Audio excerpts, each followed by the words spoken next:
Martha Merritt arrived in Caldwell, Kansas on a Tuesday in the spring of 1882 with 2 carpetbags, a bruised pride, and exactly 43 cents to her name. The stage had rattled her bones halfway to powder over the last 3 days, and she had eaten nothing since a hard biscuit shared with a traveling preacher somewhere outside of Wichita. But none of that mattered nearly as much as the folded advertisement she kept in her coat pocket, the one she had read so many times the creases had gone soft as linen. Schoolteacher and governess sought for 2 daughters, ages 7 and 9. Must be firm of character and patient of temperament. Compensation includes room and board plus modest monthly wage. Apply to Cecil Covington, Covington Ranch, 6 miles east of Caldwell. She had applied by letter, received a short reply that said simply, "You are hired. Come as soon as the road allows." It was not warm, but it was work, and work was everything she had left. Caldwell in 1882 was not a gentle place.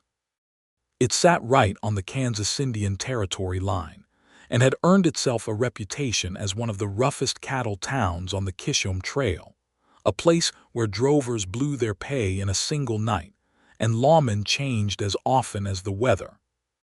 Martha had grown up in Philadelphia, the daughter of a schoolmaster, and she had spent 6 years teaching in a tidy brick schoolhouse outside of Boston, before circumstances had conspired against her so completely that she found herself answering advertisements in the back pages of the Kansas City newspapers.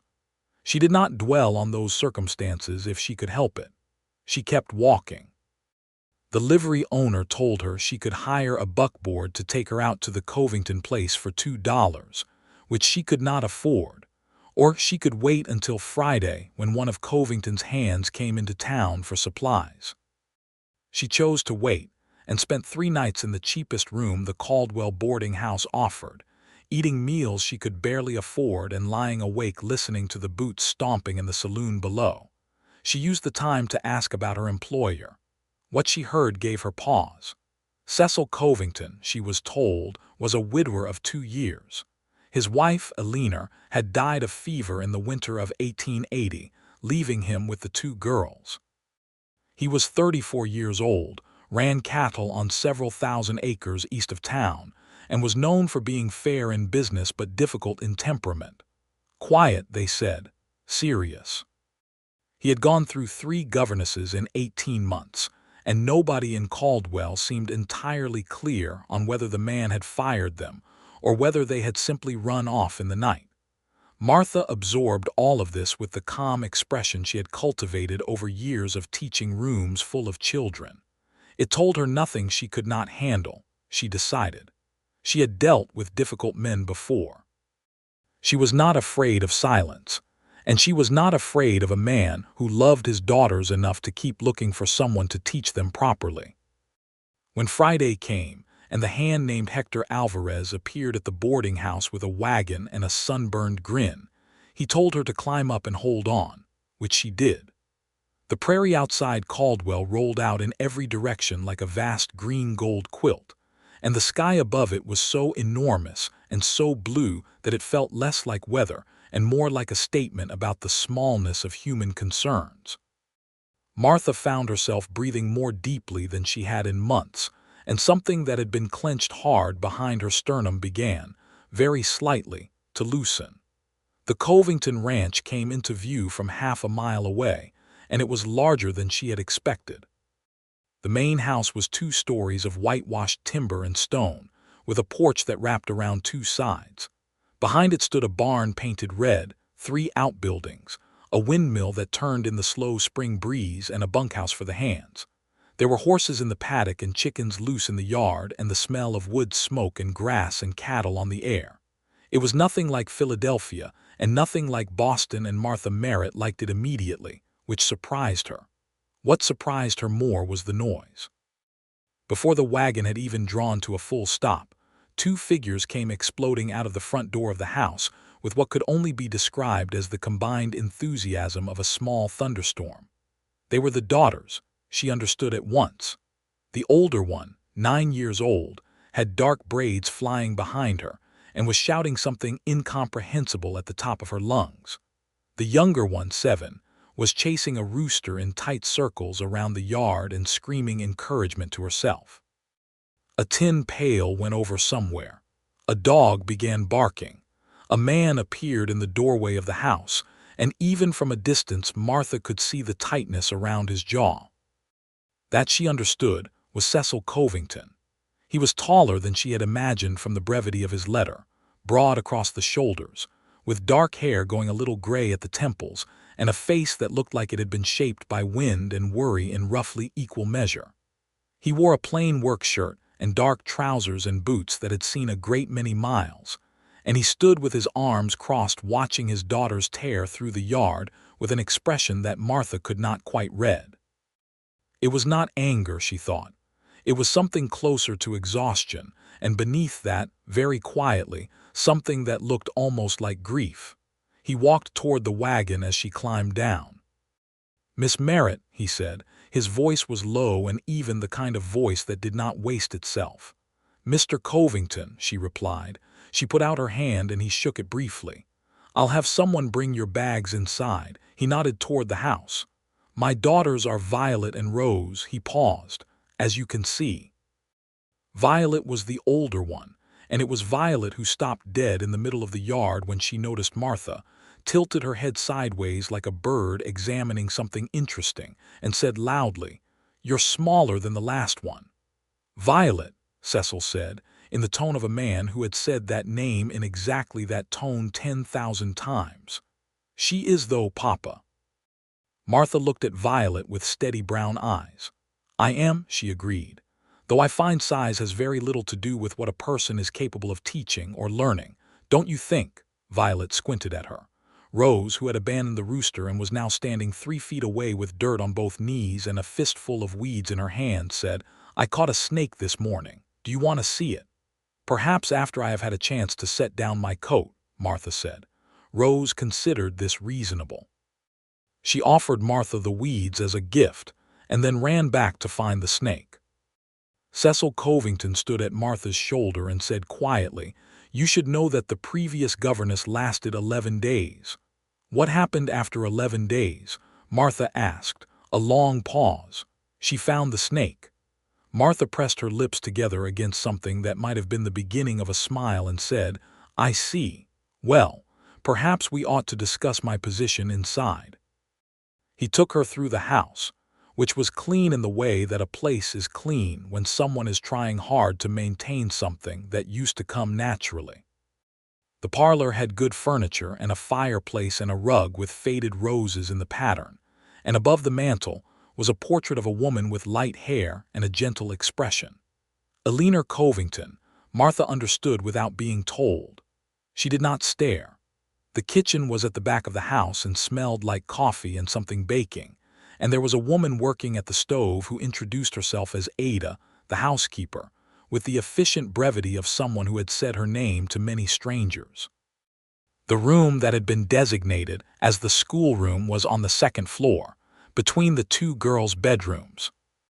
It was a small room with 2 desks and a blackboard and a good south-facing window that let in warm light. It had been thought about, Martha could see. Someone had put it together with care. That told her something about Cecil Covington that his face and his voice did not. He stood in the doorway while she looked around the room. "My daughters," he said with the careful deliberation of a man choosing his words, "are not without intelligence. They are simply energetic." "I gathered," she said. The previous 3 governesses had different views on how to address that. "What views?" He looked uncomfortable. "They believed that proper young women ought to be quiet and composed. They spent most of their time trying to achieve that." Martha turned from the window to look at him directly. "And your daughters are neither quiet nor composed." "No," he said, "they are not." "Mr. Covington," she said, "may I ask what you actually want me to accomplish here? Not the advertisement's words, what you want." He was quiet for a moment. Outside, she could hear Rose shouting something triumphant about the snake, and then Violet's voice raised in response, and then both of them laughing. "I want them to learn," he said at last. "Reading, arithmetic, history, enough that they can navigate whatever world they end up in." He stopped. "And I want them to be He seemed to be looking for a word and finding only the wrong ones. "I want them to be all right," he finished. "After their mother. I want them to be all right." It was the most he had said at one stretch, and it cost him visibly, and Martha Merritt stood in the south-facing light of that small room and felt something turn over quietly in her chest. "Then we will do that," she said simply. She had supper with the family that first evening at a long table in the kitchen, and it was immediately clear that meal times in the Covington house were events of considerable drama. Violet had opinions about everything, and delivered them without hesitation. Rose, who was quieter by nature but only in comparison to her sister, which was not saying much, spent the meal feeding small pieces of bread roll to a barn cat that she had smuggled under the table, and which Ada pretended not to notice. Cecil sat at the head of the table and ate with the focused efficiency of a man who had learned not to expect peace, and occasionally said things like, "Use your fork," or "Rose, the cat can wait," without raising his voice. Martha observed all of this with great interest. After supper, Cecil walked the girls upstairs for bed, and Martha heard, from the kitchen where she was helping Ada with the dishes, the sound of his low voice reading to them. She could not make out the words, but the rhythm of it was steady and quiet, and she heard Violet interrupt twice with questions and Rose interrupt once with what sounded like a digression about horses, and then the voice continued, patient and even, giving each interruption its due before returning to the story. Ada, standing beside her with a dish towel, said without looking up, "He reads to them every night. Has since they were born." A pause. "Didn't stop even after Mrs. Covington passed. Some men fall apart when they lose a wife. He just got quieter and kept going." Martha did not say anything to that, but she thought about it later, in the small clean room they had given her at the end of the upstairs hall, while the prairie dark pressed against the windows and the windmill turned softly outside. She had expected a difficult employer. She had not expected to find, behind the crossed arms and the exhausted jaw, a man who read to his daughters every single night without fail, and set up a schoolroom with careful attention to the south-facing window. She filed that away and went asleep. The first week was, by any honest measure, chaotic. Violet arrived at the schoolroom on that first Monday morning carrying a jar of beetles she had collected before breakfast, and presented them as an offering or possibly a test. Martha was not entirely certain which. Rose came in behind her with muddy boots and a drawing she had done of a horse, which she put on Martha's desk as if it were a required document. Martha accepted both the beetles and the drawing without visible alarm, said that beetles were in fact excellent subjects for study of natural science, and began Lesson 1.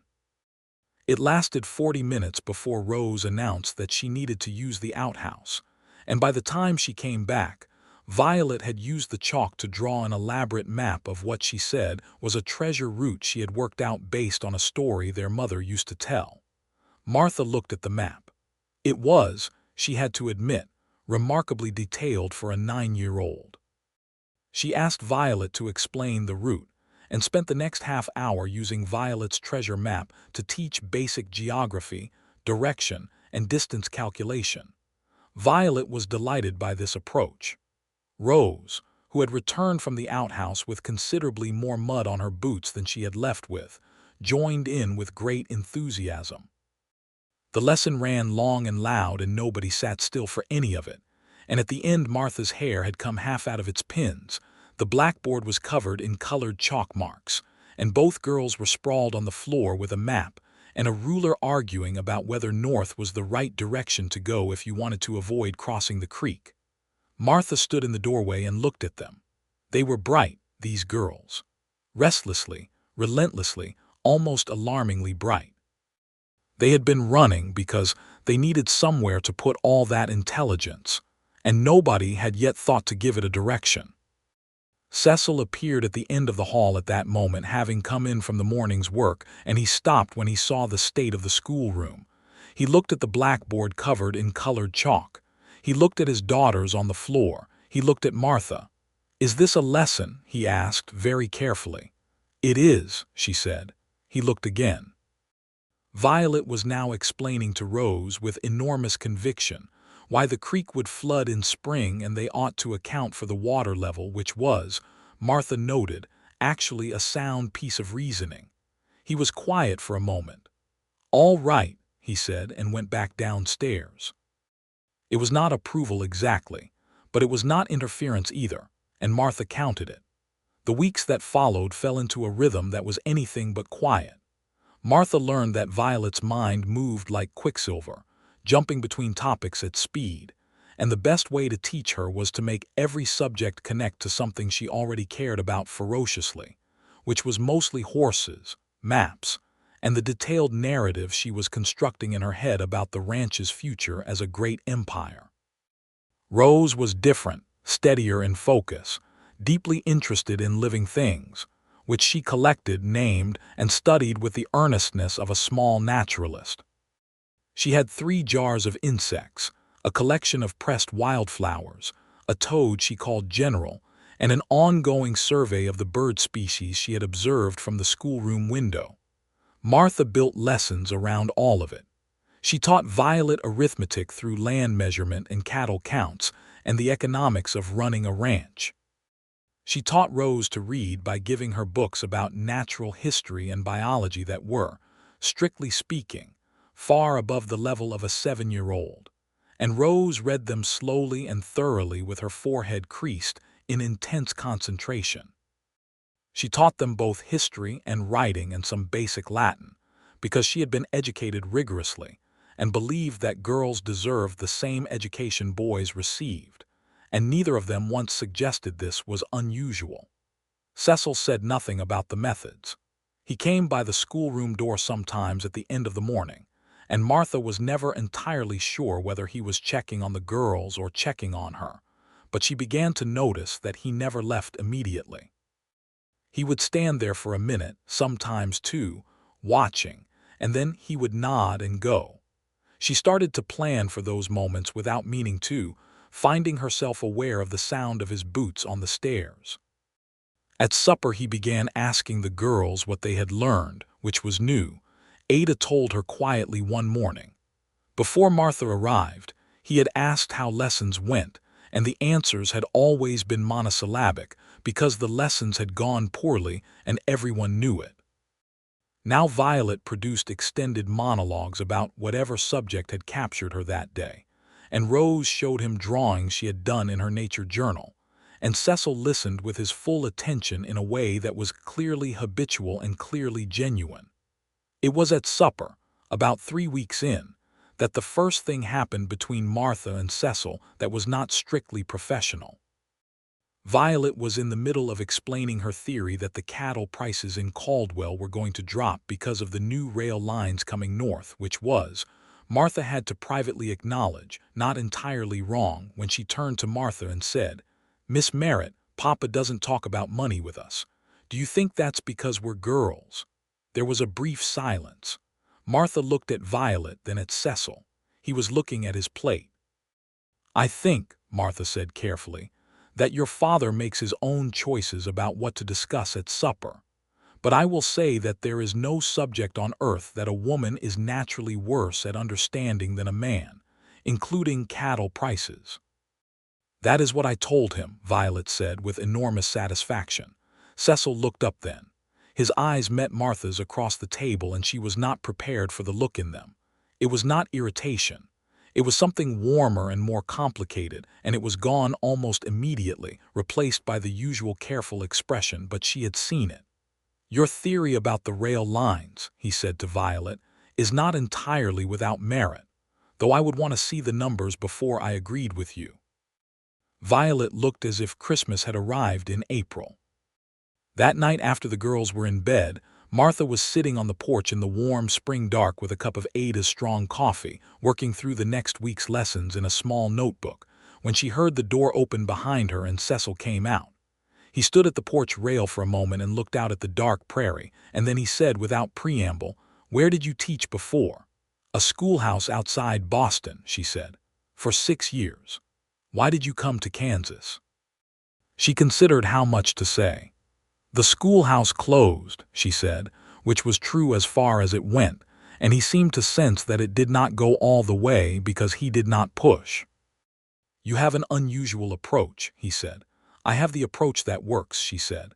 "I have tried the other kind. Children who are told that their natural energy is a problem to be solved generally learn to be ashamed of it rather than to master it. Violet and Rose are not problems." He was quiet for a moment.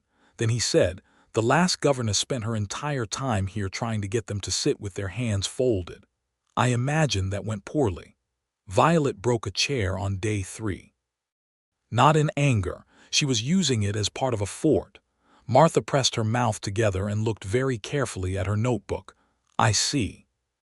There was a pause, and she was almost sure she heard something in his voice that might in another man's have been the precursor to a laugh. "They haven't built any forts lately," he said. "Give it time," she said. He was quiet again for a stretch. The prairie sounds filled in around them, the insects and the distant cattle and the soft turn of the windmill.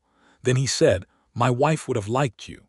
It came out simply, as if he had not meant to say it aloud, and there was a silence after it that had weight. Martha did not look up immediately. When she did, he was still looking out at the dark. "She sounds like someone worth liking back," Martha said quietly. He nodded once, and then he went back inside, and Martha sat alone on the porch with her notebook open and the stars enormous overhead, and the thing that had been loosening behind her sternum opened a little further. By late April, the schoolroom had evolved into something that would have alarmed a conventional educator and delighted a creative one. Violet had covered an entire section of wall with maps she had drawn herself, each annotated with her own theories about weather, land, and cattle routes. Rose's nature journal had grown to 140 pages, and Martha had started writing to a professor of natural sciences at a university in Chicago on Rose's behalf, sending along careful copies of some of the child's observations, because they were genuinely remarkable and deserved more than to sit unread in a journal on a Kansas prairie. She had also, without quite planning it, become part of the household's daily life in ways that went beyond the schoolroom. She rode with Cecil on a Wednesday morning in late April when he went out to check the fence line on the east quarter, because Violet had asked to come, and Cecil had said yes, and then looked at Martha with an expression that was clearly a question, and she had said she could ride if there was a horse that would have her. There was a steady roan mare named Clara who had very little interest in drama, and they rode out 3 abreast, Violet between the 2 adults, and talking the entire way, asking her father about the fence posts and the grass and the cattle count, and asking Martha about whether she thought it was true that Kansas would be a state forever or whether borders ever changed, which led to a conversation about the history of territorial borders that occupied them all the way to the east fence. At the fence, Cecil dismounted to check the wire and posts with the focused attention of a man who knew his land the way other people knew the insides of their own houses. Martha sat on Clara and watched him work, and she noticed his hands, large and careful, testing each post with a firm push, running the wire through his fingers to check for weakness. Violet had climbed up to sit on the top rail and was conducting her own inspection of the horizon. "Miss Merritt," Violet said suddenly, "do you have a husband?" "No," Martha said. "Did you ever?" "Violet," Cecil said from the post he was examining without turning around. "It's all right," Martha said. She looked at Violet. "No, I was engaged once several years ago. It did not work out." "Why not?" He decided he wanted someone who agreed with him about things. Violet considered this with great seriousness. "That sounds dull," she said. Cecil had gone very still at the fence post, though he was not looking at her. "It would have been," Martha agreed. "So it worked out for the best." She meant it. She had meant it for a while now, though it had taken some time to get there. Violet jumped off the rail and went to examine something she had spotted in the grass, and Cecil came back to his horse and stood close enough that Martha could have touched him if she had reached out. He checked his saddlebag and said without looking up, "His loss." It was so quiet she almost missed it. She looked at him. The back of his neck was red, she noticed, and he mounted his horse with more efficiency than the situation required. She rode back to the ranch house with something blooming warm in her chest that she told herself firmly was just the spring air, and almost believed it. May came in with thunderstorms that rolled across the prairie like the arguments of giants, and the girls spent the stormy afternoons indoors with their energy doubled by the barometric pressure, which Martha had learned to manage by giving them complicated projects. During the first big storm of the month, Violet embarked on a full accounting of the ranch's cattle numbers, organized by pasture, which she presented to her father afterward with the gravity of a professional report. He read every page with apparent seriousness, and then told her she had made one arithmetic error on page 3, which she went back and corrected, and then she was so proud of both the project and the correction that she talked about it for 3 days. Rose, during the same storm, began writing a field guide to the birds of Covington Ranch, which Martha helped her organize, and which she illustrated with drawings that were surprisingly accurate in proportion and detail. Martha wrote another letter to the Chicago professor and included some of Rose's bird drawings. The professor wrote back within 2 weeks, which was remarkable speed for a letter crossing a significant distance, and told her that the child's drawings showed exceptional observational ability, and that he would be glad to send Rose some of the university's published materials on ornithology. Martha brought this letter to supper and read it aloud, and Rose sat very still for a moment and then said, in a small voice, "He means me. A real professor at a real university." "He means you," Martha said. Rose looked at her father. Cecil was looking at Rose with an expression that Martha felt from across the table, deep in her sternum. His face had opened in a way she had not seen it open before, a warm, unguarded pride that he made no effort to hide. "Your mother would have made a project," he said to Rose. "She would have written back to every professor in every university." "Can we?" Rose said. "Yes," he said simply. "We can." Martha looked down at her plate and told herself very firmly that the warmth in her face was from the kitchen stove. It was in the first week of May that Hector, one of the ranch hands, rode in from Caldwell with the mail and a piece of news that changed things somewhat. There was, he reported, a man in town asking after Martha Merritt, a man from Philadelphia, well-dressed, with the look of someone who had money and the air of someone who considered that money an argument.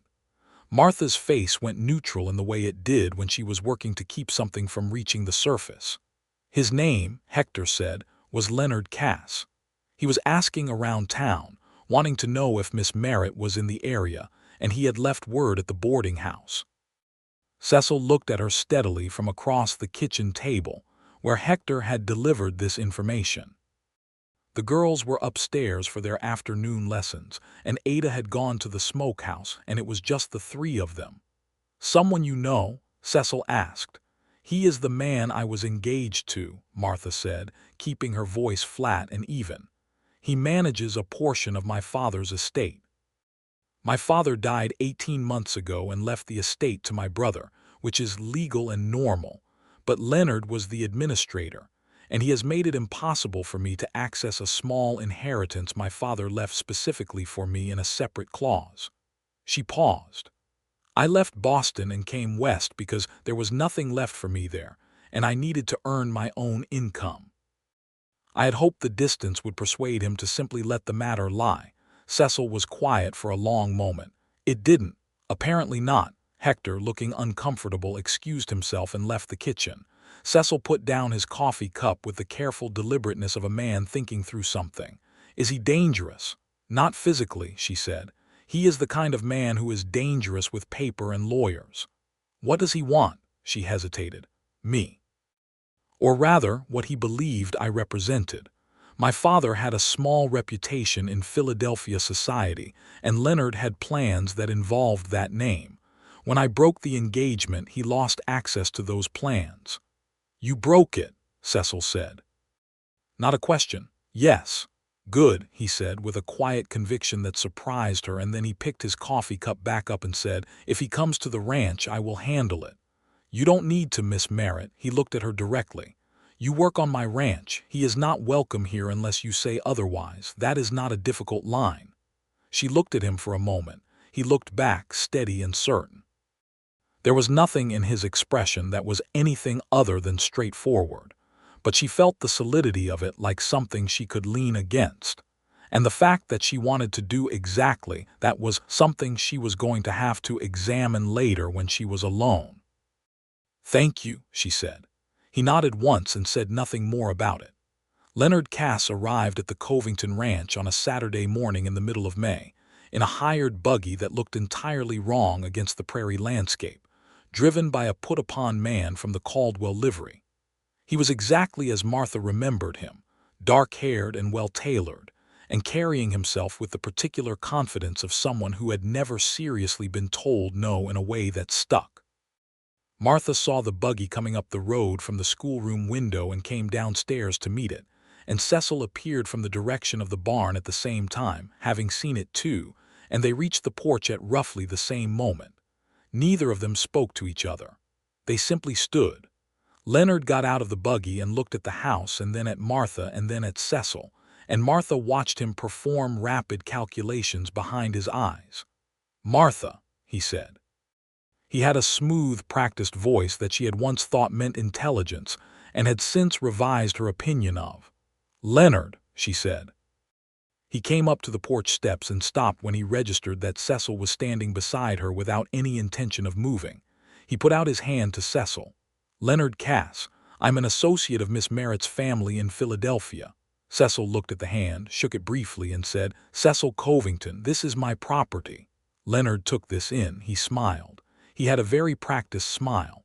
"Of course, I've come only to speak with Martha. We have some business matters unresolved." "I have nothing to discuss," Martha said. "The inheritance is something you have complicated unnecessarily for a year and a half," she said. "I have consulted with an attorney who has confirmed that my father's separate clause is legally sound and that your delays are without foundation. I intend to pursue the matter through proper legal channels when the time and resources permit.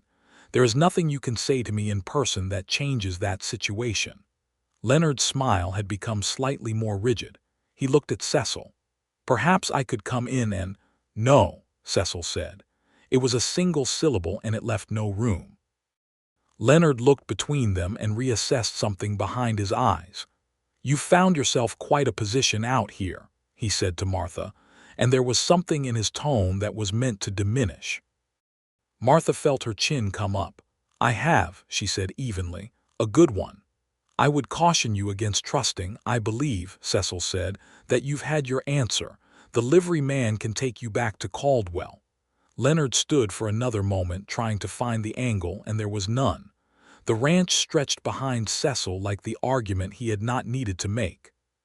He looked at Martha one more time, and she met his look with a steadiness that she had learned over years and years of dealing with rooms full of people who underestimated her, and he found nothing there to use.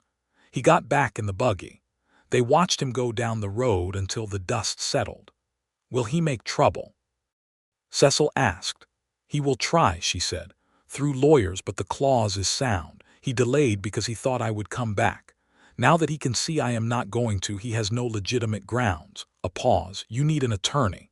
"I know. When I have saved enough, I can advance you what you need," he said quietly. "Against your wages, no interest." She looked at him. The morning was warm and the prairie around them was very bright, and he was looking at the road where the dust had settled, not at her. "Cecil," she said, and it was the first time she had used his name and they both noticed it. He turned to look at her. "That is very generous." "It is practical," he said, but his voice had something in it that was not quite as even as usual. "If you can resolve this matter, you will be more settled. More settled is better for the girls." "Is that why?" she asked. It was a direct question and she had not quite meant to ask it, and she could not take it back. He held her gaze. For a moment the whole prairie seemed to be holding its breath. "Among other reasons," he said carefully. She nodded once. He nodded once. And they went inside, and Ada made coffee, and the girls came thundering down the stairs with the news that Rose's toad general had escaped his box again. And the house was loud and full and warm. And Martha Merritt stood in the middle of it and felt, for the first time in a very long time, that she was exactly where she ought to be. She wrote to the attorney in Wichita that afternoon, and Cecil sent a bank draft with the letter. And within 3 weeks, the attorney had established that her inheritance was being unlawfully withheld and had filed the necessary paperwork. Leonard Cass, faced with a formal legal challenge and the knowledge that his case had no merit, withdrew his claims with the particular gracelessness of a man who knows he has been outmaneuvered. Martha's inheritance, which was modest but meaningful, was released to her by the end of June. She thought about leaving then. She had means now, small but real. She could have gone back east or to a city or anywhere. She thought about it for perhaps half a day. Then Violet showed her the new map she was working on, a complete survey of the ranch's water sources, drawn from observation and interviews with the hands, annotated with weather patterns and grass quality, and her own theories about where new wells ought to go.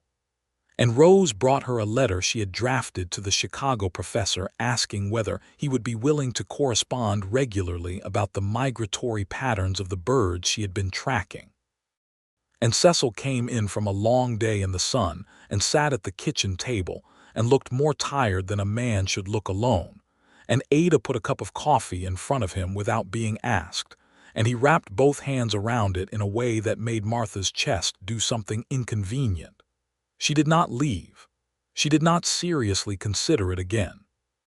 The summer of 1882 in Kansas was fierce and golden and relentless, and the ranch moved to the rhythms of the land, which were nothing like the rhythms of any city Martha had known. She adapted to them with an ease that surprised her. She woke early because the light woke her, and she was not sorry. She learned to read the weather from the color of the sky, which Violet taught her with great authority. She learned which horses had opinions and which did not, and she rode Clara most mornings before breakfast, out into the open grass where the horizon was so far away it might as well have been forever. She and Cecil established a habit, without ever discussing it, of sitting on the porch after supper. Ada would take the girls in for their baths and Cecil would read to them, and then he would come back downstairs and find Martha where she always was, in the chair at the west end of the porch where the last of the evening light hit. Sometimes they talked.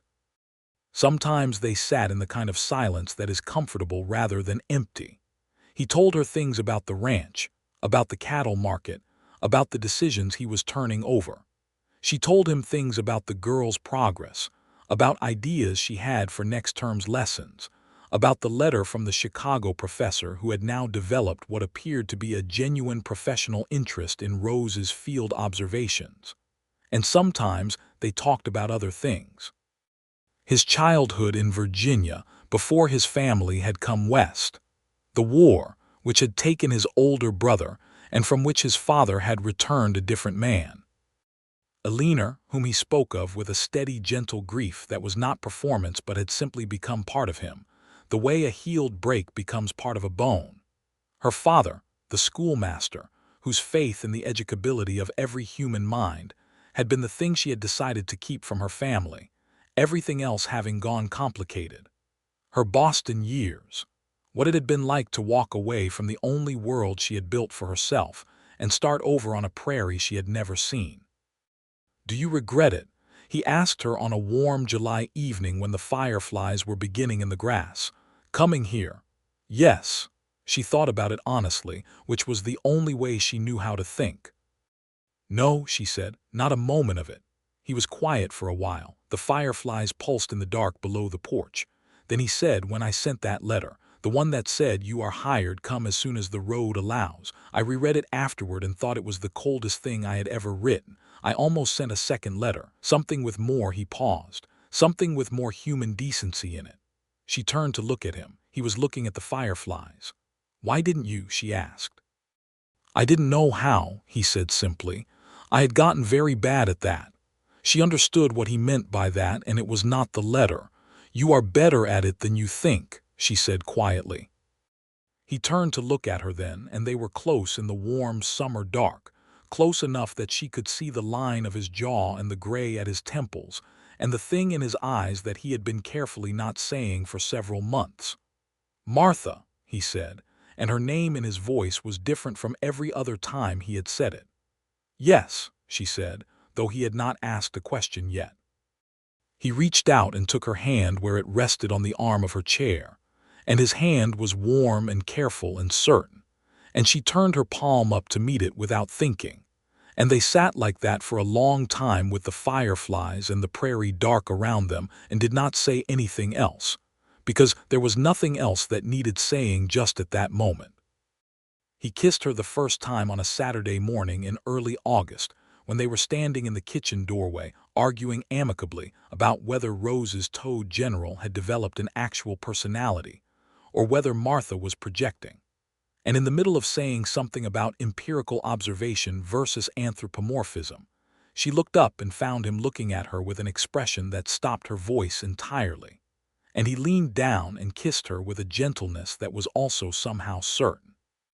And she kissed him back, and the argument about general was never resolved, which Martha counted as one of the great pleasures of her life. They were careful about it in front of the girls for about 3 days, after which Violet, who missed nothing, said at breakfast, "Are you and Papa in love, Miss Merritt?" with the directness of someone who had run out of patience with being managed. Martha and Cecil looked at each other across the breakfast table. "That," Cecil said, "is a conversation for the appropriate moment." "This seems like the moment," Violet said. "We are all here."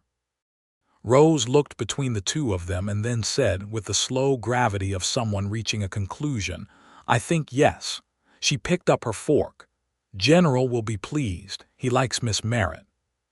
"The toad's opinion," Cecil said, with a straight face that Martha absolutely did not find wonderful, "is noted." Martha laughed.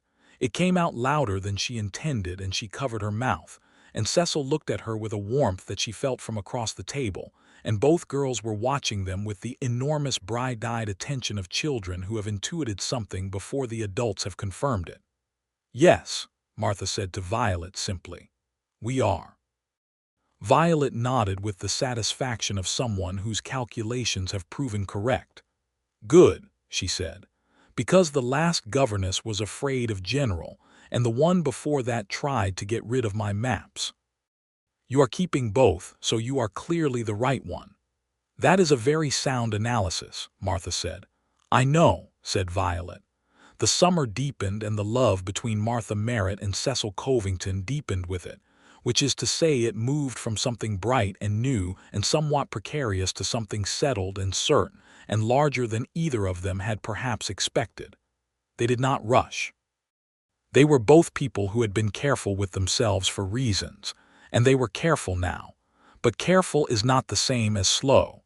And what they had was real, and they both knew it with the same certainty that Cecil knew his land and Martha knew the capabilities of a child's mind.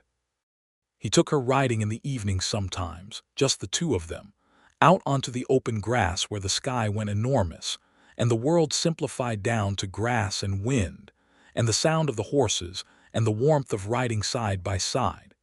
He showed her the places on the ranch that mattered to him, the bend in the creek where the cottonwoods grew in a grove and a leaner had liked to sit, which he showed her with a steady honesty that she honored.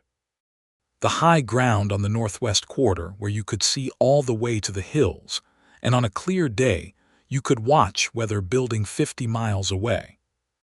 The old corral where he had learned to rope cattle as a boy visiting his uncle who had owned the land before him. He told her the history of the place, and she listened to it the way she listened to everything, with her full attention and the question underneath every answer. She told him about her father's schoolhouse, about the students she had loved and the ones who had broken her heart, about what it was like to build a life in a place and then have it taken away.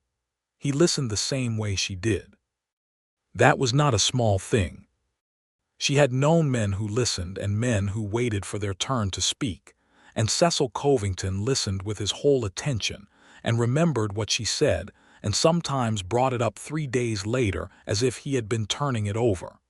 In late August, there was a fire. It started in the dry grass on the eastern edge of the property, sparked by lightning from a storm that produced almost no rain. And by the time Cecil saw the smoke from the house, it had already taken a quarter-mile of fence line and was moving toward the eastern pasture where a third of the cattle were grazing. He rode out hard with 4 hands and Hector. Martha kept the girls in the house, and she was honest with them about what was happening because she did not believe in lying to children about real things, and they were frightened, but they were also brave in the way that children can be when they trust the adult who is with them. They spent several hours watching the smoke on the horizon.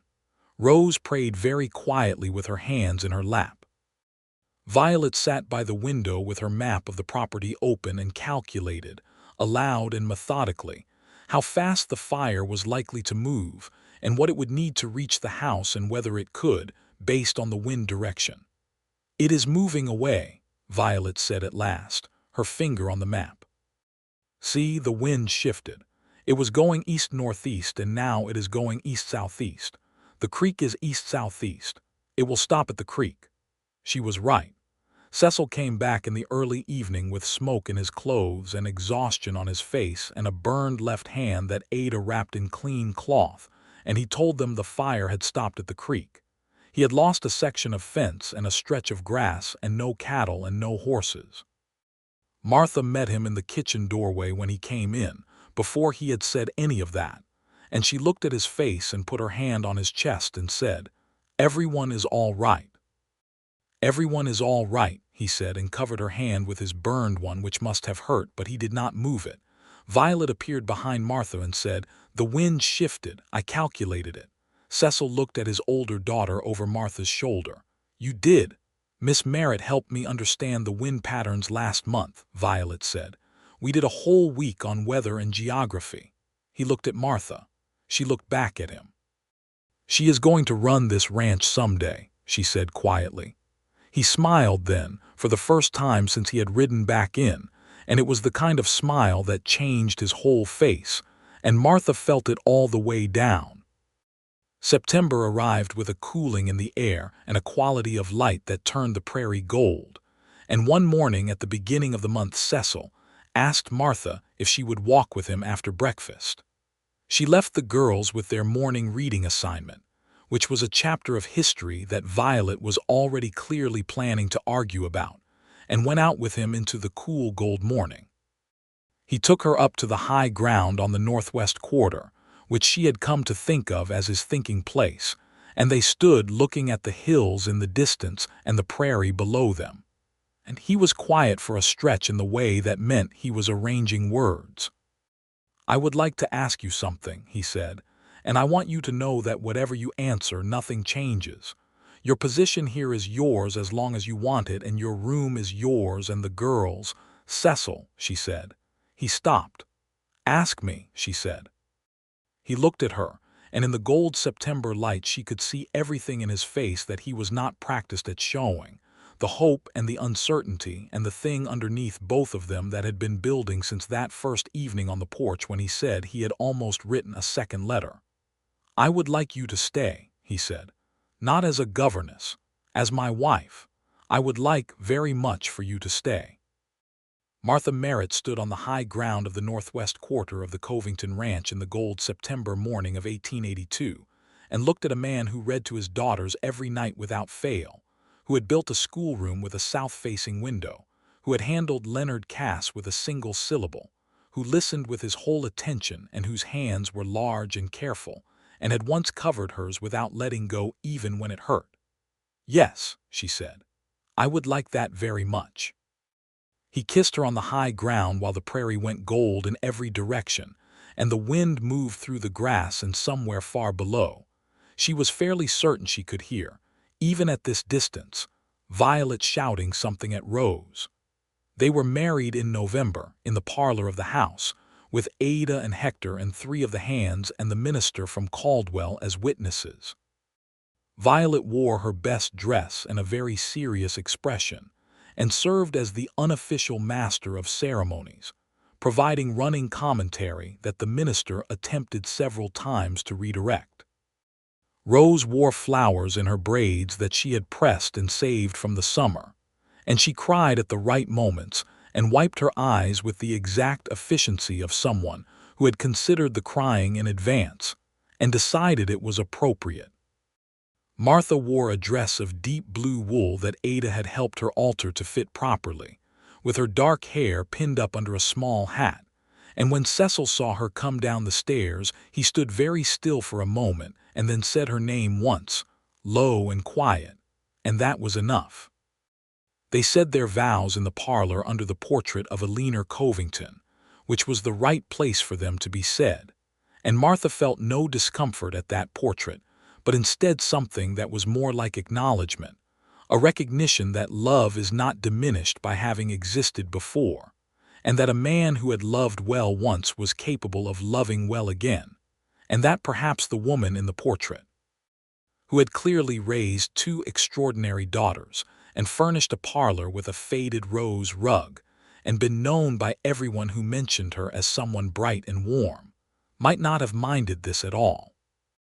Afterward, Ada made the best meal she had ever made in the Covington kitchen, which was saying something, and they ate around the long table with the witnesses, and there was music from Hector, who turned out to play the fiddle with genuine skill, and Violet danced until she was dizzy, and Rose danced carefully with General the Toad watching from his box in the corner, and Cecil danced with Martha on the kitchen floor in the lamplight while the fiddle played. And he was not a practiced dancer, but he was attentive and warm, and he kept his eyes on her face the whole time. She had never been so happy in any moment as that one. The winter that followed was the first full winter Martha spent on the prairie, and it was its own kind of dramatic, with blizzards that turned the world white and silent for days at a stretch. During those days, the schoolroom became a place of extended and elaborate projects, because Violet and Rose inside for a week straight with nothing to do was a situation that required management. Violet undertook a complete written history of the Covington Ranch, interviewing her father about dates and events in the evenings, and then organizing the information into a document that was, by February, 46 pages long and growing. Rose worked on her bird guide, which now incorporated the winter species and was beginning to look like something that could actually be published, which Martha had started to quietly investigate as a possibility. Cecil spent the snowbound days at the desk in the study doing the ranch's accounts and the business of correspondence and decisions that accumulated over a season, and Martha sometimes sat across from him in the other chair and worked on lesson plans or correspondence of her own, and they kept each other company in the particular, contented way of two people who have discovered that they are comfortable in each other's silence as much as in each other's conversation. He told her, one snowy afternoon in January, about the early years of the ranch, when he and a leaner had come out from Virginia with very little and built it up from stubborn will and sustained effort. He told it without self-pity but with a kind of honest reckoning, acknowledging how hard it had been and how proud he had been when it began to work. A leaner had kept the accounts, he said, and had been better at it than he was. After she died, he had muddled through, making errors he had corrected only after the fact. "Would you like me to look at them?" Martha asked. He blinked. "You know accounting." "My father believed a woman ought to know everything," she said. "He taught me his books when I was 12. He set the account ledger in front of her without another word, with the look of a man removing a weight from his shoulders he had forgotten he was carrying, and she spent 3 evenings going through 2 years of books and finding 3 errors and 1 missed opportunity that was going to cost him if he did not address it before spring. She wrote it all up clearly and put it on the desk, and he read it in the morning and came to find her in the schoolroom and said, with a directness she had come to love in him, "This is very good. Will you keep doing it?" "Yes," she said. "Obviously." "Obviously," he repeated, and she could see the smile he was managing, the same one that appeared in the corners of his mouth when Violet said something unanswerable or Rose showed him a new drawing, the smile he had stopped trying to prevent. She had noticed, she thought, that he laughed more than he had when she arrived. Not constantly, not in any way that was out of character, but more and with less effort, and that seemed to her to be important. Spring came back around, and with it, the first anniversary of Martha's arrival in Caldwell, which none of them marked explicitly but which Martha was aware of with a full heart. She had come with 2 carpetbags and 43 cents and an advertisement, and she was now standing in the morning light of the kitchen of a house that was hers, listening to her daughters argue about whether General the Toad had a preference in music based on the response they had observed to Hector's fiddle versus the sound of the pump organ in the parlor. Her daughters. She had not used that word in her head for a while, and when it appeared she stood very still with her coffee cup in her hands and let it be true. Violet and Rose Covington were not quiet. They had never been quiet. They had not become quiet under Martha's care, and they were not going to. And Martha had understood from approximately the first hour of the first day that silence was not the goal and never should have been. The goal was direction, was purpose, was a place for all that restless, brilliant energy to go. Violet was going to do something significant with her life. Martha was certain of it. Something that would require exactly the force of personality she already possessed, and the arithmetic and the geography and the accounting and the clear thinking were the tools she would need.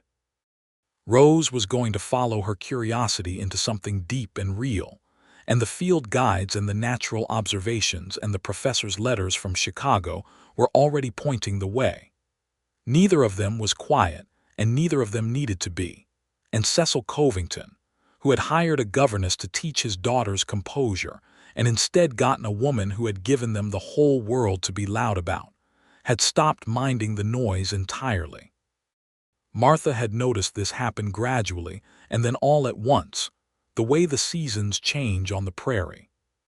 There had been a moment in February during a blizzard when Violet had produced, at the supper table, a 17-minute analysis of why the ranch's north pasture was being underutilized, complete with hand-drawn charts, and Rose had interjected approximately 40 times to add supporting evidence about the grass quality she had observed. And the two of them had been talking simultaneously for the last 2 minutes when Martha looked across the table at Cecil and found him not wearing the expression of contained exhaustion she had first seen on his face, but instead watching his daughters with a loose, open, entirely undisguised delight, his chin resting on his hand and his eyes warm, and he had not tried to quiet them once. He had caught her watching and held her gaze, and something had passed between them that she did not have words for, only the feeling of it. In the summer of 1883, on a warm July evening, Martha told Cecil she was expecting a child.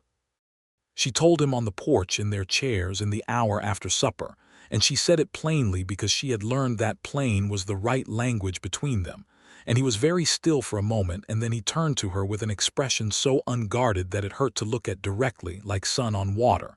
He reached for her hand. "Are you all right?" he asked. "Are you well?" "I am well," she said. "I am very well." He brought her hand up and pressed his lips to it and held it there for a moment, and she felt the warmth of his breath against her knuckles, and when he lowered her hand he did not let it go. "I did not know," he said quietly, "that I had room for this again. I was not sure there was room." "There is always room," she said gently. "That is the thing about it." They told the girls the next morning at breakfast, and Violet's response was to immediately begin planning the education of this forthcoming sibling, which led to a 40-minute lecture that Martha and Cecil listened to with straight faces, mostly. Rose's response was to go get General and hold him up and tell him that he was going to have a new person to observe him, which she seemed to feel was a significant honor being conferred. The baby was born in March of 1884, in the bedroom upstairs with Ada assisting and the doctor from Caldwell who had arrived with time to spare, because the prairie in spring was passable and the road from town was dry. He was a boy, which Violet had not predicted, and which therefore required significant revision of her plans, which she conducted with admirable speed. Cecil held his son for the first time with the same careful certainty that was in everything he did, and he looked at the red-faced squalling infant with an expression that Martha, watching from the bed, would remember all her life. He looked the way the prairie looked at dawn when the light came in low and gold, and the world was still, and there was so much space it could hold everything. He named him Thomas, for his brother who had not come back from the war. Thomas Covington was, from his earliest weeks, a person of decided opinions, which was perhaps not surprising given his sisters. Violet appointed herself his primary educator from approximately the time he could focus his eyes. Rose brought him pressed flowers and whispered to him about the birds she had seen that day, a practice she maintained as he grew, so that Thomas Covington learned the names of the birds of the Kansas prairie before he learned the names of most people. The schoolroom on the second floor became more crowded and more loud as Thomas grew old enough to participate in lessons, and Martha expanded her teaching accordingly, finding that the presence of a younger student often benefited the older ones in ways she could demonstrate and catalog. Violet was a remarkable teacher when given the opportunity, patient and thorough in a way she was not always patient and thorough with herself.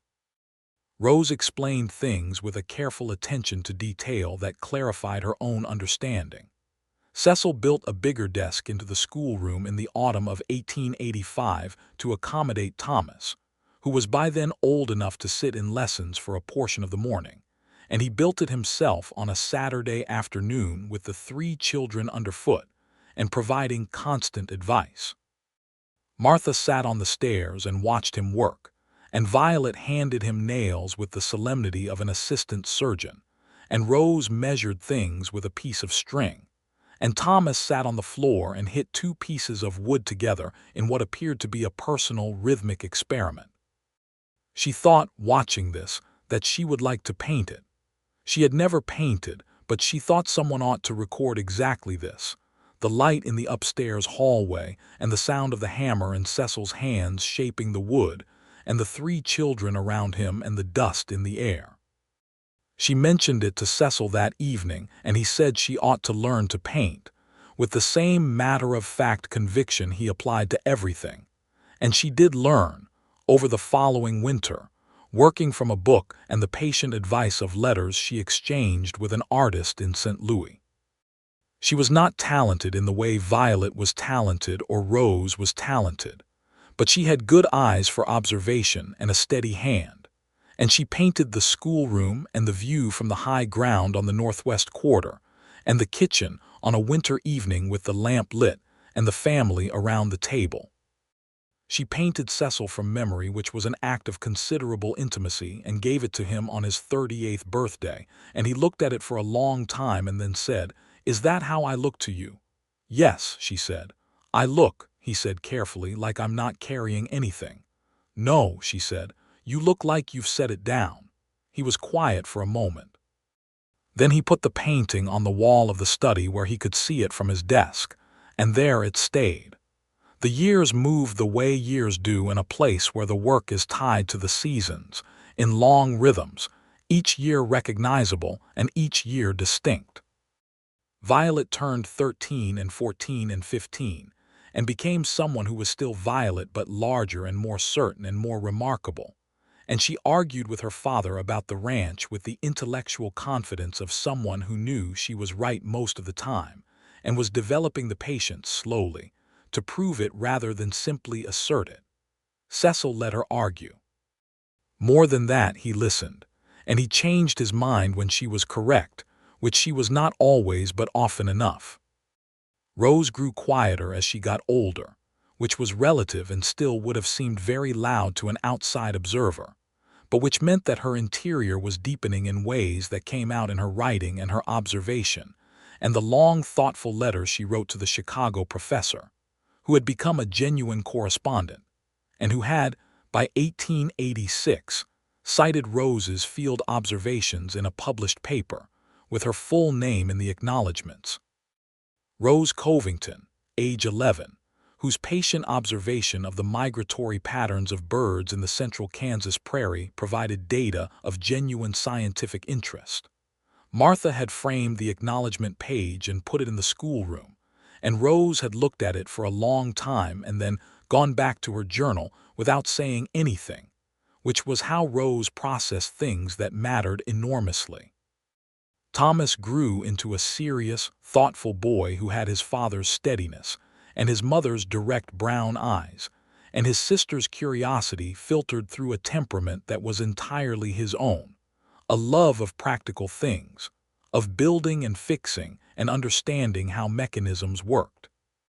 He dismantled the kitchen clock at age 5 to see the inside of it and reassembled it successfully, which Ada declared miraculous, and which Cecil assessed with the impassive satisfaction of a man who has seen his son do the right thing.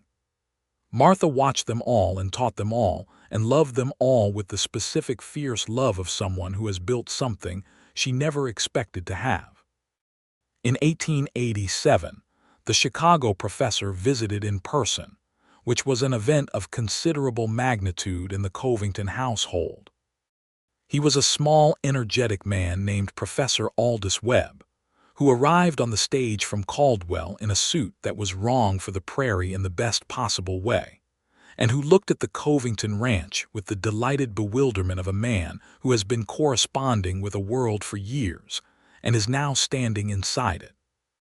He spent 3 days, stayed in the guest room, ate Ada's cooking with extravagant appreciation, and spent most of his time with Rose, going through 5 years of journals and field observations with the careful attention of a man who has been underestimating something and has just understood that he should not.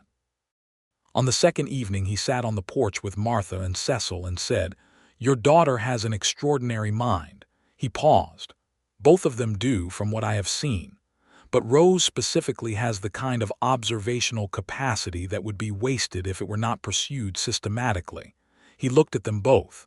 "There is a school in Illinois for young women interested in the sciences. Not a university, not yet, but it has connections to the university in Chicago, and several of the faculty are serious people." He folded his hands. "I would like to recommend Rose for consideration when she is 15 or 16. Cecil looked at Martha.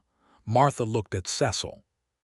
This was the habit they had, this looking at each other before responding to things that mattered, as if to check that they were both still standing on the same ground, which they always were. "We would be grateful for that recommendation," Cecil said. "She will want to go," Martha said. "She should go." Violet, who had been sitting at the end of the porch bench supposedly reading but clearly listening, said, "I intend to attend a business school." She said it with the finality of someone announcing an established fact rather than an aspiration. "In Wichita or Kansas City, when the time comes." Professor Webb blinked at her. Cecil appeared to have known this was coming. Martha had the expression she wore when Violet confirmed a suspicion. "Is there one?" Professor Webb asked. "There will be by the time I am ready," Violet said, and went back to her book. Professor Webb left on a Friday morning, considerably more aware of the world outside his laboratory than he had been when he arrived, and Rose stood in the yard watching the buggy until it was out of sight with an expression that Martha knew well, the expression of someone whose world has just gotten a size larger. She put her arm around Rose's shoulders and said, "Illinois is not so far." "I know," Rose said. "I'm just thinking about the sparrow surveys I will have to plan before I go, so there is continuity in the data." "We have 4 years," Martha said. "That is not as long as it sounds when you are thinking about sparrow populations," Rose said. Martha looked at the sky above the prairie, the enormous blue Kansas sky that she had first seen from the back of Hector's wagon and that had become part of her, and she thought that no, 4 years was not as long as it sounded. Nothing was as long as it sounded, and also everything was larger than you expected it to be, and perhaps those two things balanced each other out. She was still thinking about that when Cecil came up behind her and put his hand at the small of her back, which was the thing he did when she was standing still and thinking. A quiet check, a warmth, and "I am here." and she leaned back against him for a moment, and the prairie opened out in front of them. In the spring of 1888, Martha discovered she was expecting again, which at 38 she received with a complicated mixture of joy and pragmatic assessment, and Cecil received with a straightforwardness that was both comforting and characteristic. Ada said the same thing Ada said when Thomas had arrived, which was that she would handle what needed handling, and that was all. The girls were 17 and 15 now, and responded differently. Violet made a list of what would need to be reorganized in the house, which was practical and loving in equal measure. Rose made a list of what birds the baby would likely hear on its first day if born in autumn, which was pure rose and deeply touching. Thomas, who was 4.5, asked if the baby was going to know how to fix things or whether that was something they would have to teach it. Cecil told him it would need to be taught. Thomas considered this a reasonable amount of work. The baby was a girl, born in October when the prairie was turning amber and the cottonwoods in the creek bend were gold. They named her Clara, for the steady roan mare who had carried Martha across the east fence on her first ride with Violet and Cecil, which was the kind of naming that made complete sense to everyone who knew the family and required some explanation to everyone who did not. Clara was, from her first hours, a person of great tranquility surrounded by a great deal of noise, and she adapted to this with an equanimity that was admirable and possibly learned. She watched Violet and Rose with enormous eyes, and she watched Thomas, and she watched her father and her mother, and she absorbed everything with the patience of someone who understands that eventually it will all make sense. The house on the Covington Ranch was not a quiet house. It had never been a quiet house, and it was now less quiet than it had ever been, and Cecil Covington moved through the noise of it with the ease of a man who has stopped hearing it as interference and started hearing it as music, which is what it was. His daughters were not quiet, and his son was not quiet, and his wife was not quiet, and when he sat at the head of the supper table and looked at the 5 faces around him, and listened to all of them talking at once, he felt the kind of fullness that a man can only feel when something he did not know was empty has been filled in a way he could not have predicted or planned. Martha caught him looking sometimes. She always knew what he was looking at when his eyes went soft and still in the middle of the conversation, and she would meet his eyes across the table, and he would hold her gaze for a moment, and then come back into the noise with a smile that was all the way open. She loved him for a great many things, but perhaps most of all for that. In the autumn of 1890, Violet left for a business academy in Kansas City, with a trunk full of clothes and 2 notebooks full of plans, and an analysis of the Covington Ranch's accounts for the previous 3 years that she had prepared as a gift for her father, and that he read in his study the night after she left with the lamp burning late. Martha sat with him, and they did not talk much, and in the morning he was all right, and he wrote Violet a letter that took him most of the morning to compose and that said, among other things, that she was going to do something significant, and he could already see what it was, and he was proud in a way that did not have adequate words, but he was going to keep trying to find them. Violet wrote back with great regularity, long detailed letters full of what she was learning and what she was planning, and what she thought her father was doing wrong with the north pasture, and what Martha should tell Thomas about the arithmetic she expected would give him trouble at 12. The letters were loud, in the way that a voice is loud, and they kept her present at the table in the way that people who have been raised in loud houses stay present even when they are far away. Rose went to Illinois the following spring, at 16, which was the right age and also no age at all, and the morning she left Martha stood in the yard with Clara on her hip and Thomas beside her, and watched the wagon take Rose down the road toward Caldwell, and she was not ashamed of the tears she did not try to stop. Cecil put his arm around her, and she leaned into him, and Clara patted her cheek with a small, warm hand. Rose's letters were different from Violet's, careful and detailed and full of the things she was observing in Illinois, The birds and the weather and the quality of the light and the quality of the teaching and the particular capacities of her fellow students, whom she assessed with quiet accuracy. She missed the ranch. She said so plainly, because Rose said everything plainly. She missed General, who had died at the considerable age of 9 the previous year, and been given a ceremony that Thomas had organized with full seriousness. She missed her father's reading voice and Ada's biscuits, and the smell of the grass in June and Miss Merritt.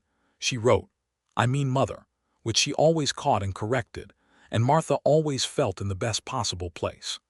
The ranch continued and grew. Cecil expanded into a neighboring parcel of land that came available in 1891, and it was Violet who had written from Kansas City with a detailed argument for the acquisition that he had read, assessed, and agreed with, and he bought the land. She came home for the summer that year and spent 3 weeks overhauling the accounting system with her mother's blessing and her father's amused cooperation, and when she left again, the books were cleaner than they had ever been. Thomas grew up with the prairie the way his father had grown up with Virginia, deeply and practically, and it was clear by the time he was 12 that the land was going to be his natural element. He had his father's instinct for it and his mother's analytical approach, and he asked questions that revealed he was always thinking several steps ahead, and Cecil began taking him along on the decisions of the ranch with the systematic intention of a man preparing a succession. Clara grew into the quiet center of the Covington household in a way that was entirely her own character, the eye of a storm she had been born into, steady and observant and deeply loved by everyone in reach of her. She was Thomas's opposite in temperament and his favorite companion, and they moved through the ranch's days like a complementary pair, his energy and her patience, his hands and her eyes. Martha taught them both with the same principles she had always used, building the lessons around what they were already reaching toward, and the schoolroom on the second floor saw them through and then let them go. And eventually it was Clara alone at the desk by the south-facing window, reading the natural history books that had belonged to Rose and the geography books that had belonged to Violet. And below her in the study, her father worked the accounts with her mother at the desk across from him. And outside, the prairie was gold in the afternoon light. Violet came home in 1895 and stayed. She had finished her time at the academy and accumulated considerable experience, and she had made the decision that the Covington Ranch was where she wanted to apply it. She told her father this with the same directness she had always had, and he heard it, and 2 months of conversations later they had reorganized the business structure of the ranch in a way that gave Violet a formal role in its management. She was 23 years old and knew the land and its numbers as well as anyone alive, and the ranch under her involvement began to expand in ways that were systematic and profitable, and that her father tracked with a deep pride he expressed in characteristically few words and very clear actions. Rose came back to visit in the summer of 1895, now a fully established student at the university in Chicago, which she had transitioned to from the Illinois school with the recommendation of Professor Webb and 3 others who had encountered her work. She brought a colleague with her, a young woman named Sarah who was also a student of natural science, and they spent 2 weeks on the ranch conducting what Rose called a comprehensive survey of the current avian population compared to her records from 10 years prior. Cecil gave them horses and access to every part of the ranch without question. Martha watched Rose move through the land she had grown up on with the dual vision of homecoming and scientific observation, and thought that this was perhaps the finest thing education could do. Give you the tools to see deeply into the places you already loved. The summer of 1896 was the last summer they were all at home at once, all 5 children, which was not something any of them named aloud, but which everyone felt in the way you feel the last of something when you are inside it. Violet was running a portion of the ranch. Rose was visiting from Chicago. Thomas was 17, and moving through the days of the ranch with a quiet authority that was recognizably his father's. Clara was 12 and beginning to show the particular interests that would define her, which appeared to involve mathematics and the building of things, and which Thomas and Martha were both encouraging with equal enthusiasm for different reasons. They had a supper that summer that lasted 4 hours, all 7 of them at the long kitchen table that Cecil had extended with the addition of an extra leaf when Thomas had gotten tall enough to need more room. Ada, who was 63 and had no intention of leaving, made a meal that was excessive and perfect. Hector came in from the bunkhouse because he always did on the evenings that felt like occasions, and he brought his fiddle. And after supper, they pushed back the chairs and danced in the kitchen in the lamplight, the same kitchen where Cecil and Martha had danced on their wedding evening. And it was the same fiddle and different music and a great deal more people. Cecil danced with Martha first and then with each of his daughters in turn, and then with Ada, who accepted this with a dignity that was its own kind of grace. Martha danced with Thomas and then with Hector and then with Rose, who had grown into a woman who danced with precision and slight self-consciousness, and with Violet, who danced the way she did everything, which was with committed enthusiasm and no particular concern for the formal steps. At the end of the evening, Cecil took Martha's hand and they went out to the porch, just the 2 of them, in the summer night. The fireflies were in the grass below the porch, the same fireflies or the grandchildren of the same fireflies that had been there on the evening he had first taken her hand, and the prairie went out dark and enormous in every direction. She was 50 years old that year, and she felt it differently than she had expected to, not as a diminishment, but as a kind of fullness, the way a glass that has been filled all the way up is heavier than an empty one but holds more. Her hair had gone from dark brown to dark brown threaded with silver, and she wore it pinned up with the same practical efficiency she had always used, though she had long since stopped caring whether it stayed perfectly in its pins. Cecil was 52 and his hair was mostly gray at the temples and white at the edges, and his face had lines that had been deepened by 20 years more of wind and sun, and he was, in the way of a man who has been loved well in the second half of his life, more himself than he had been in the first half. He took her hand on the porch and they stood looking at the fireflies. "Do you remember," he said, "when I told you I had almost sent a second letter?" "I remember," she said. "I thought about it again recently, what I would have written." She looked at him. The firefly light pulsed below them. "What would you have written?" she said. He was quiet for a moment. Then he said something like, "I'm a man who has forgotten how to make room for things. I have 2 daughters who are the best people I know and I am afraid of failing them. I am trying to keep something alive that I do not know how to keep alive alone. I am sorry for the brevity of the original letter. I am sorry in advance if the place is too rough or the children too loud. I hope you will come anyway." She listened to all of it and did not interrupt. "That is a much better letter," she said. "Yes," he said, "though I suspect the shorter one worked all right." "It did," she said. "I read it about 40 times." He looked at her. "Did you?" "The creases went soft," she said. He turned toward her on the porch and she turned toward him, and he was looking at her with the same expression he had worn on the high ground on the northwest quarter when he had asked her to stay, hope and certainty and the warmth of someone whose room, it turned out, had not been as limited as he had feared. "The girls were never quiet," he said. "No," she agreed. "I don't mind it," he said. "I know," she said. "You never really did." He shook his head once, slow. "Not after you came." She put her free hand against his face, and he leaned into it the way Clara leaned into things that made her feel safe, with his whole weight, trustingly.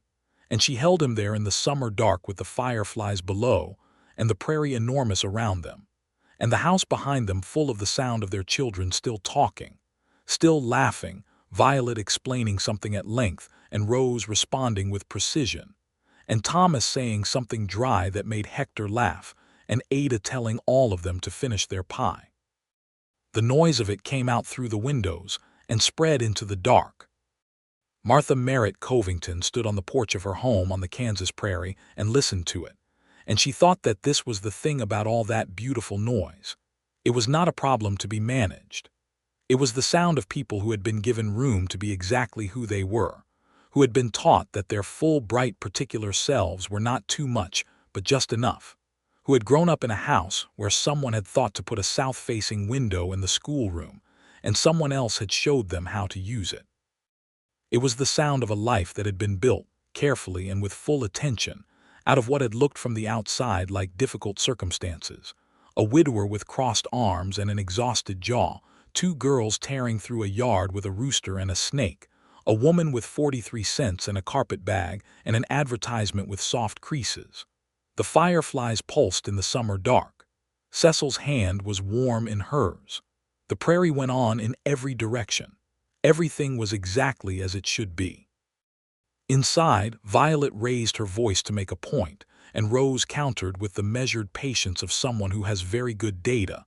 And Thomas laughed again, and Clara said something clear and precise that made everyone stop for a moment. And then they all started again, bright and alive and entirely themselves. The noise of it was glorious, and no one tried to quiet it, and no one ever would again.